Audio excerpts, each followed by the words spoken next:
Hello there, ladies and gentlemen. I do hope you're well. My name is Average J, and this is my review for Lego Batman 3 Beyond Gotham, or just Lego Batman Beyond Gotham if you're playing it on Android or iOS. But it is also available for pretty much every other format out there, and obviously the console versions are much bigger. I had it on the PlayStation 4, and the game's ginormous. I mean, almost too big. I'm not sure that makes any sense to anybody but me, but I don't know, the game, you get your money's worth, but sometimes it can wear a bit thin, you know, if something lasts too long. This is the same story, but just toned down, you know, it's just almost like excerpts from it. It works well enough with on-screen controls, but I am using my Beeb and Cool controller, which is always slightly better, but still, like I say, works solidly enough with on-screen controls. I just thought for the sake of being able to see it the best, it would be best if I used my controller to demonstrate it. You have like your hub worlds, but they're, again, much smaller. And then you can go to like mission select, like right here.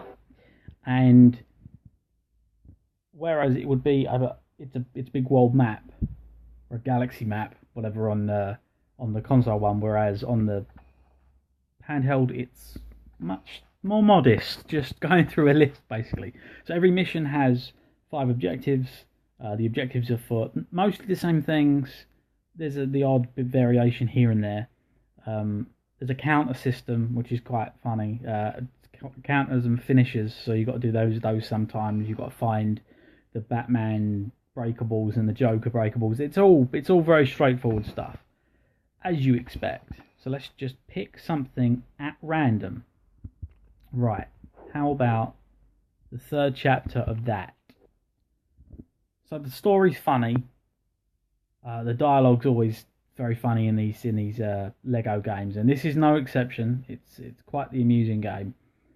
It's got lots of replay value, and being like this is really good for the objectives, because if you miss something, it doesn't take very long at all to get back to it again. So this I thought would be a good one to show you, because it's a flying level. You know, everybody knows, you always know what the normal levels look like, but how would the flying be in this, I wonder? Very different from the console version. I was a fan of it in the console, I really was, so I was curious to see how they did it in this, and it is just a simple steer and shoot with this, so it works fine, it works well enough. It's as flashy as it can be for a small thing, whereas on the console, of course, it's a giant thing. But then the console one wants sort of 50 quid or something, especially if you want season pass, whereas this, you don't have to worry about that. You spend your $4.99 and you get your full game. So it's much cheaper, naturally, much smaller, but not. I still say there's plenty of game here for you, definitely, for a $5 as well. It's always possible to get it on sale. I got it for £1, so I was really happy with that. It's cool because, you know, obviously it's got that cast of characters as well, and there's still a fair old amount, even though it's a mobile version.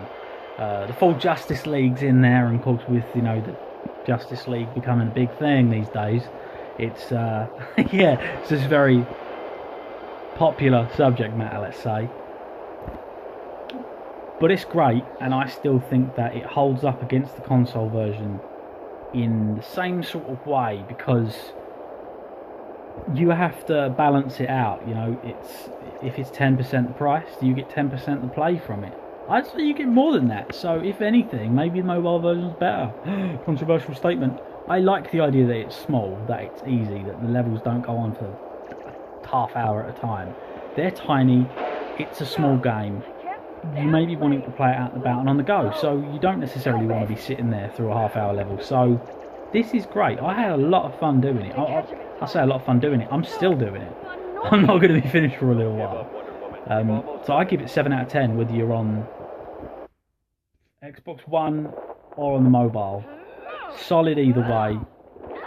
Worth your time, in my humble opinion. And yeah, I say if you have the money, if you want your Lego fix, you need your Batman fix, you could do a lot worse than this. So I do recommend it to you, specifically you.